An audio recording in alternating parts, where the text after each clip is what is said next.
ตัวดีว่าก่อนอายสิมาพบน้องคนดีอายนี้บ่มีอีหยังติดตัวมาเลยขอบใจแม่เจ้าที่ยอมหาเอาอายมาเป็นเคยทั้งมีหลายคนเขาเย้ยว่าได้ลูกเคยจนเอาแหงจูงใจจากคำเบ้าใส่นินทาเย้ยยันเป็นแหงผลักดันมาสร้างความฝันของเฮาสองคนเอากำลังแหงบวกความหักแพงของน้องหน้ามนก้าวผ่านชีวิตสับสนจนมีชีวิตพอเพียงมีเฮือนมีรถตามกำหนดที่ฝันเอาไว้มีพยานฮักมาเพิ่มใส่มีคนหูใจคอยอยู่คู่เคียงถึงบ่หรูหราร่ำรวยล้นฟ้ายศถาชื่อเสียง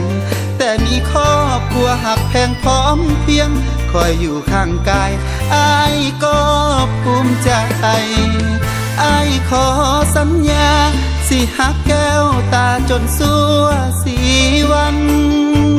เคียงข้างสร้างฝันสื่อสัตย์ต่อกัน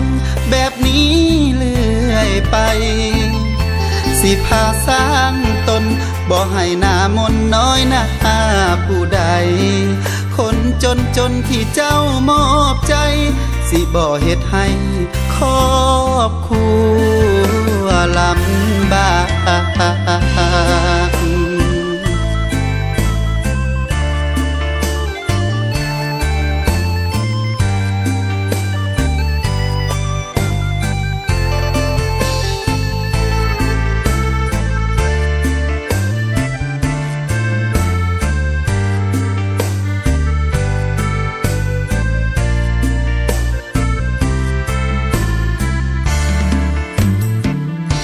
มีเฮือนมีรถตามกำหนดที่ฝันเอาไว้มีพยานฮักมาเพิ่มใส่มีคนหูใจคอยอยู่คู่เคียงถึงบ่หรูหราร่ำรวยล้นฟ้ายศถาชื่อเสียงแต่มีครอบครัวหักแพงพร้อมเพียงคอยอยู่ข้างกายอายก็ภูมิใจอายขอสัญญาสิหักแก้วตาจนสัวสีวันเคียงข้างสร้างฝันสื่อสัตย์ต่อกันแบบนี้เรื่อยไปสิพาสร้างตนบ่ให้หน้ามนน้อยหน้าผู้ใดคนจนที่เจ้ามอบใจสิบ่เฮ็ดให้ครอบครั